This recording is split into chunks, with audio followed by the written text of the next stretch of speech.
في الحقيقة من أصعب المواضيع الشائكة اللي موجودة في الفترة دي هي فكرة إنه هو المهرجانات اللي موجودة دي أو الأغاني اللي موجودة والطبل والرزع ده، هل ليه لازمة؟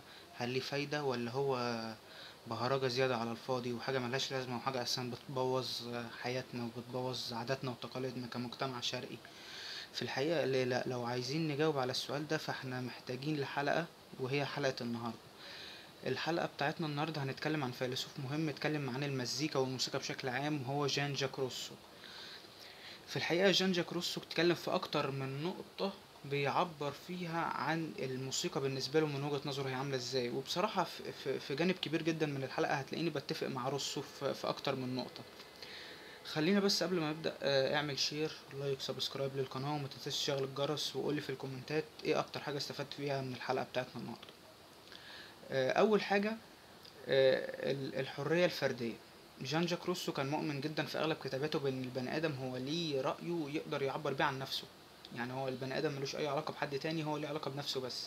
يقدر يعبر عن نفسه بالطريقة اللي تريحه، هو مبسوط بالطريقة دي اللي تعبر بيها عن نفسه، فهو تمام، هو كده مبسوط البني آدم. تاني حاجة الطبيعة والبساطة. يعني ايه؟ يعني المزيكا اللي احنا نكون بنعملها دي او الموسيقى اللي احنا نكون بنقدمها ما تكونش معقدة، ما تكونش مكلكعة زيادة عن اللزوم، ما يكونش فيها تفاصيل زيادة ملهاش لازمة.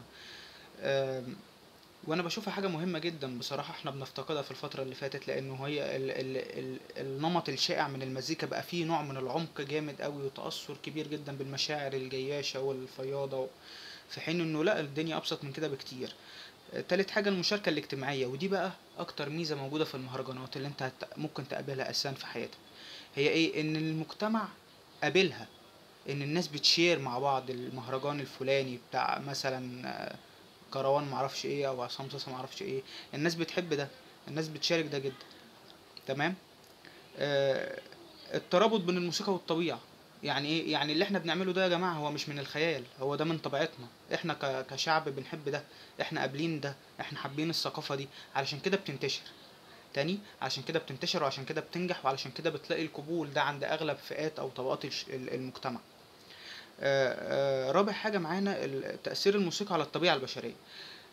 هو جان جاك روسو بيقول ان علم النفس ليه تأثير كبير على نوع المزيكا اللي احنا بنلعبها، او نوع الآلة اللي احنا بنعزفها. هو كان شايف انه برضو بسبب الفروق الفردية اللي بيننا كبني ادمين، ان المزيكا بتحسن المزاج بشكل كبير، وبما انها بتحسن المزاج ففي ترابط بين الموسيقى والطبيعة البشرية. تمام. بيقول لك مش لما اسمع حاجة الفلانية بهدى برتاح، لما اسمع الأغنية الفلانية دي بحس ان انا مبسوط، وهكذا. الى حد كبير ده بيكون مرتبط بالواقع بتاعنا بشكل كبير جدا، فبما انه هو مرتبط بالواقع بتاعنا فهو ليه لازمة. فبما انه هو ليه لازمة فاحنا محتاجينه.